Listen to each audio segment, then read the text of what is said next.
இத்தனை நாள் வாய்மொழிந்த சித்திரமே இப்பொழுது மௌனமேந்தானோ?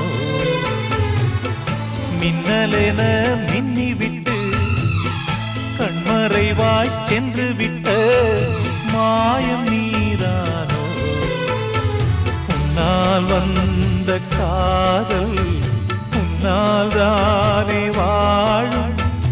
என்னை நீங்கி போனார் உன்னை சேரும் பாவம்.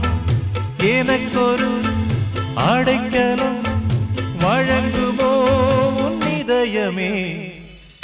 அன்பேவா அருகிலே என் வாசல் வழியிலே உல்லாச மாளிகை